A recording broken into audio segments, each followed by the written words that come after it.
अध्याय 9 परम गुह्य ज्ञान। श्री भगवान ने कहा, हे अर्जुन, चूंकि तुम मुझसे कभी ईर्ष्या नहीं करते, इसलिए मैं तुम्हें यह परम गुह्य ज्ञान तथा अनुभूति बतलाऊंगा, जिसे जानकर तुम संसार के सारे क्लेशों से मुक्त हो जाओगे।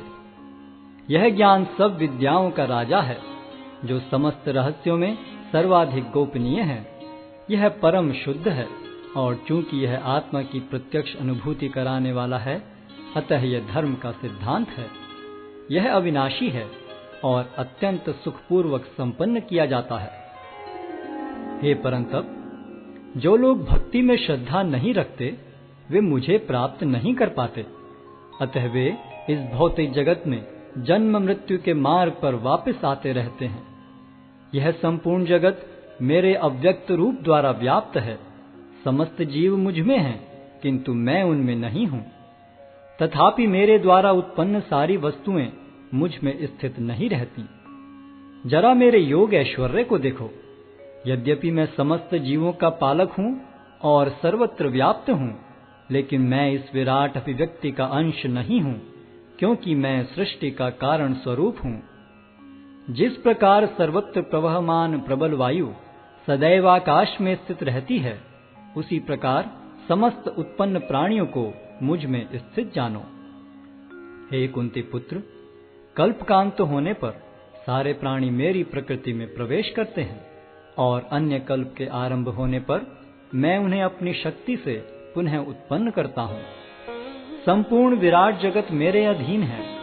यह मेरी इच्छा से बारंबार स्वतः प्रकट होता रहता है और मेरी ही इच्छा से अंत में विनष्ट होता है। हे धनंजय, ये सारे कर्म मुझे नहीं बांध पाते हैं। मैं उदासीन की भांति इन सारे भौतिक कर्मों से सदैव विरक्त रहता हूँ। हे कुंती पुत्र, यह भौतिक प्रकृति मेरी शक्तियों में से एक है और मेरी अध्यक्षता में कार्य करती है, जिससे सारे चर तथा अचर प्राणी उत्पन्न होते हैं। इसके शासन में यह जगत बारंबार सृजित और विनष्ट होता रहता है। जब मैं मनुष्य रूप में अवतरित होता हूँ, तो मूर्ख मेरा उपहास करते हैं। वे मुझ परमेश्वर के दिव्य स्वभाव को नहीं जानते। जो लोग इस प्रकार मोहग्रस्त होते हैं, वे आसुरी तथा नास्तिक विचारों के प्रति आकृष्ट रहते हैं।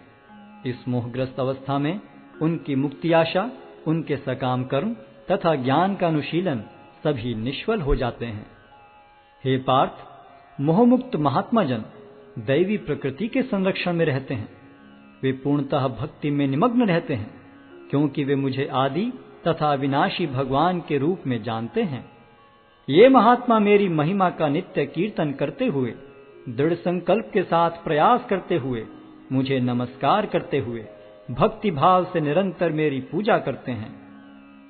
अन्य लोग जो ज्ञान के अनुशीलन द्वारा यज्ञ में लगे रहते हैं, वे भगवान की पूजा उनके अद्वय रूप में, विविध रूपों में तथा विश्व रूप में करते हैं। किंतु मैं ही कर्मकांड, मैं ही यज्ञ, पितरों को दिया जाने वाला तर्पण, औषधि, दिव्य ध्वनि, घी, अग्नि तथा आहुति हूँ। मैं इस ब्रह्मांड का पिता, माता, आश्रय तथा पितामह हूँ। मैं ज्ञेय, शुद्धिकर्ता तथा ओंकार हूँ। मैं ऋग्वेद, सामवेद तथा यजुर्वेद भी हूँ। मैं ही लक्ष्य, पालनकर्ता, स्वामी, साक्षी, धाम, शरण स्थली तथा अत्यंत प्रिय मित्र हूँ। मैं सृष्टि तथा प्रलय, सबका आधार, आश्रय तथा अविनाशी बीज भी हूँ। हे अर्जुन, मैं ही ताप प्रदान करता हूँ और वर्षा को रोकता तथा लाता हूँ। मैं अमृतत्व हूँ और साक्षात मृत्यु भी हूँ। आत्मा तथा पदार्थ दोनों मुझ ही में हैं। जो वेदों का अध्ययन करते तथा सोमरस का पान करते हैं, वे स्वर्ग प्राप्ति की गवेषणा करते हुए अप्रत्यक्ष रूप से मेरी पूजा करते हैं। वे पाप कर्मों से शुद्ध होकर इंद्र के पवित्र स्वर्गिक धाम में जन्म लेते हैं, जहाँ वे देवताओं का सा आनंद भोगते हैं। इस प्रकार जब वे विस्तृत स्वर्गिक इंद्रिय सुख को भोग लेते हैं और उनके पुण्य कर्मों के फल क्षीण हो जाते हैं, तो वे इस मृत्यु लोक में पुनः लौट आते हैं। इस प्रकार जो तीनों वेदों के सिद्धांतों में दृढ़ रहकर इंद्रिय सुख की गवेषणा करते हैं, उन्हें जन्म मृत्यु का चक्र ही मिल पाता है। किंतु जो लोग अनन्य भाव से मेरे दिव्य स्वरूप का ध्यान करते हुए निरंतर मेरी पूजा करते हैं, उनकी जो आवश्यकताएं होती हैं उन्हें मैं पूरा करता हूं और जो कुछ उनके पास है उसकी रक्षा करता हूं। हे कुंती पुत्र, जो लोग अन्य देवताओं के भक्त हैं और उनकी श्रद्धा पूर्वक पूजा करते हैं, वास्तव में वे भी मेरी ही पूजा करते हैं, किंतु वे यह त्रुटिपूर्वक ढंग से करते हैं। मैं ही समस्त यज्ञों का एकमात्र भोक्ता तथा स्वामी हूं। अतः जो लोग मेरे वास्तविक दिव्य स्वभाव को नहीं पहचान पाते, वे नीचे गिर जाते हैं। जो देवताओं की पूजा करते हैं वे देवताओं के बीच जन्म लेंगे। जो पितरों को पूजते हैं वे पितरों के पास जाते हैं। जो भूत प्रेतों की उपासना करते हैं वे उन्हीं के बीच जन्म लेते हैं। और जो मेरी पूजा करते हैं वे मेरे साथ निवास करते हैं। यदि कोई प्रेम तथा भक्ति के साथ मुझे पत्र, पुष्प, फल या जल प्रदान करता है तो मैं उसे स्वीकार करता हूँ। हे कुंती पुत्र, तुम जो कुछ करते हो, जो कुछ खाते हो, जो कुछ अर्पित करते हो या दान देते हो और जो भी तपस्या करते हो, उसे मुझे अर्पित करते हुए करो। इस तरह तुम कर्म के बंधन तथा इसके शुभाशुभ फलों से मुक्त हो सकोगे। इस संन्यास योग में अपने चित्त को स्थिर करके तुम मुक्त होकर मेरे पास आ सकोगे। मैं न तो किसी से द्वेष करता हूँ, न ही किसी के साथ पक्षपात करता हूँ। मैं सबों के लिए संभाव हूँ, किंतु जो भी भक्ति पूर्वक मेरी सेवा करता है वह मेरा मित्र है, मुझ में स्थित रहता है और मैं भी उसका मित्र हूँ।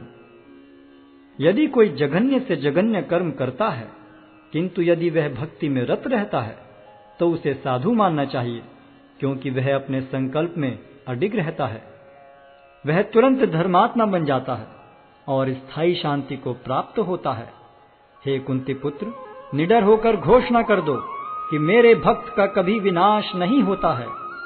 हे पार्थ, जो लोग मेरी शरण ग्रहण करते हैं वे भले ही निम्न जन्मा स्त्री, वैश्य तथा शूद्र क्यों न हो, वे परम धाम को प्राप्त करते हैं। फिर धर्मात्मा ब्राह्मणों, भक्तों तथा राज ऋषियों के लिए तो कहना ही क्या है। अतः इस क्षणिक दुख में संसार में आ जाने पर मेरी प्रेमा भक्ति में अपने आप को लगाओ। अपने मन को मेरे नित्य चिंतन में लगाओ। मेरे भक्त बनो, मुझे नमस्कार करो और मेरी ही पूजा करो। इस प्रकार मुझ में पूर्णतया तल्लीन होने पर तुम निश्चित रूप से मुझको प्राप्त होगे।